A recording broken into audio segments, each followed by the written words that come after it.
If you wish to submit a formal application for review under the Students' Appeal Policy, you must complete the RV form. By submitting the RV form, you are officially submitting a formal application for review. You will notice that the RV form has been designed to assist you to set out all the requirements of the Student Appeals Policy, including the grounds for review or appeal. To help you understand the RV form, we will use an example of a student's situation. John wishes to submit an application for review as he has failed a unit based on not meeting the attendance requirement. Section A requires you to include your personal details. John has included his details in this section. Section B, grounds for review. As explained in the previous section, you must demonstrate grounds for review. There are only limited circumstances in which you can request for a formal application for review. You must select either option A, B, or C. It is important to note that the grounds you select and the relevant university regulation, rule, or policy you identify must be specific to your situation. In this example, John is submitting an application for review as he has failed the unit on the basis of not meeting the attendance requirement. John has reviewed Section 7 of the Assessment Policy, as this is the university policy that sets out attendance requirements. In particular, John believes that there has been a failure by the lecturer in charge to adhere to Section 7.3 and Section 7.4 of the Assessment Policy.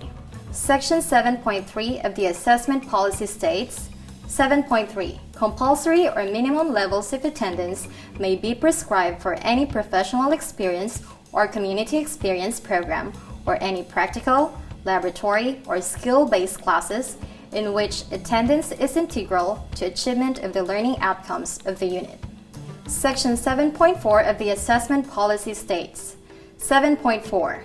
In any case where compulsory or minimum level of attendance are prescribed in accordance to Section 7.3, the attendance requirements must be clearly stated in the unit outline, together with the reasons why the attendance is required, the consequences of not meeting those requirements, and the procedures to be followed should a student fail to attend any required classes due to illness or personal circumstances beyond their control.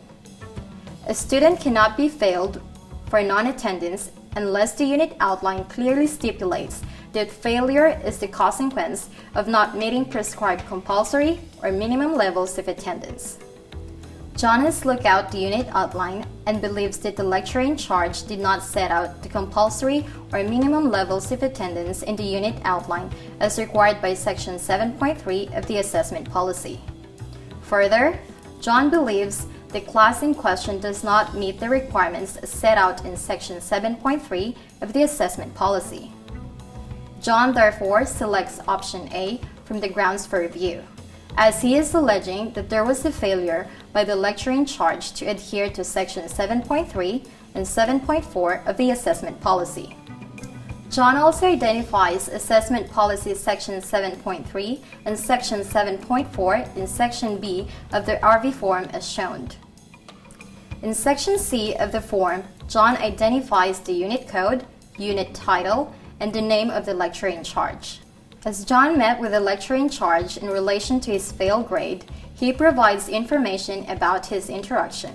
John provides a further explanation as to his situation in Section C and explained that the unit outline did not contain details of the compulsory or minimum level of attendance in accordance to the assessment policy. After you have completed the RV form, you should always keep a copy for your own records and submit the completed copy to the school office. You should ask the school office to date and stamp your copy and retain this as proof of your submission. Within 20 working days of you submitting the RV form, you will receive an outcome. It is therefore important that you regularly check your ACU email account and ensure that your address details are up to date in Student Connect.